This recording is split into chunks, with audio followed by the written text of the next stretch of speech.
most folks blanketly think that, okay, more ankle mobility is better knee health, right? Well, I would say yes and no. So here's the thing. We have two athletes here. So one athlete is going to be me. I'm on the right. And the other athlete is going to be my friend Duesh on the left. Duesh has some of the best ankle mobility of anyone I've ever met in my entire life, right? So this is him in the very bottom position of a squat. And if you look from the side, you can very clearly see he has a ton of ankle dorsiflexion range of motion. And you look at me, I actually have quite a bit less ankle dorsiflexion range of motion. Okay. The other thing you'll notice is that Duesh's knee is more anterior to his center of mass. So his knee comes really far forward compared to me. I'm not able to get my knee forward quite as much, right?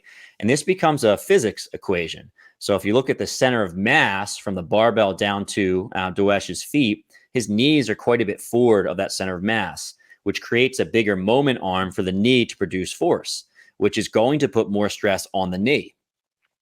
On the other side, you have me, and I can't dorsiflex my ankle quite as much. I don't have as big of a moment arm for my knee to produce force. I actually have a bigger moment arm for my hip and spine to produce a little bit of force. And because of that, I end up putting a little bit more stress on my spine, whereas Duesh is going to put a little bit more stress through his knee, right?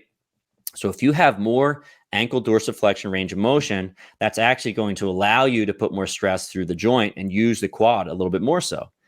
The other thing you'll notice for Duesh is he actually has a deeper squat. He's getting deeper down towards the floor than I am, right? And that's partly because he has his ankle dorsiflexion range of motion. For me, the barbell is actually a little bit higher. I can't get quite as deep. So if you know much about the knee joint, at least at the patellofemoral joint, generally speaking, I know that depending on the article you read, there's people are going to argue this, but you're going to put a little bit more stress on the patellofemoral joint as you descend deeper into the squat. So the reason being is that there's less surface area available within the patellofemoral joint, also the tibiofemoral joint, to dissipate those forces as you descend deeper and deeper into the squat. So if you have great ankle dorsiflexion range of motion, that also means you have the potential to put more stress in the knee joint, okay? So do keep that in mind when you're trying to increase ankle dorsiflexion range of motion, or if you use something like a heel lift or Olympic weightlifting shoe, it actually may increase some of the stress on the knee, okay? So how might ankle dorsiflexion decrease stress on the knee, right? I know I just talked about how ankle mobility is going to increase stress on the knee. How can it also decrease stress on the knee? Well, here's the thing. If you're lacking ankle dorsiflexion range of motion, as you descend deeper and deeper into a squat, as you run out of ankle dorsiflexion range of motion, but you need to get deeper into the squat, the body will start to compensate.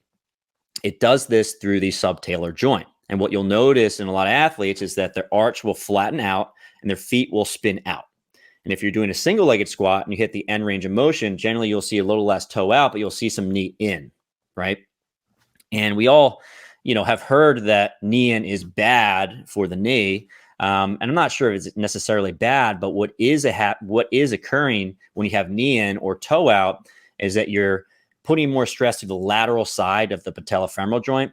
So if you think about the patellofemoral joint as a train on train tracks, as my knee comes in, the train's going to be on the outside of the train tracks or the lateral side of the train tracks. There's less surface area available to dissipate force. So we have more stress just on the outside of the knee joint. So if I get better ankle dorsiflexion range of motion, when I go deeper into a squat, I won't have to compensate as much by going into pronation, right? By moving to the subtalar joint, I'll be able to keep the knee lined up with the toe and keep that force spread evenly within the patellofemoral joint, right? So if we have ankle dorsiflexion range of motion, it allows us to move in a little bit of a healthier way, we'll say.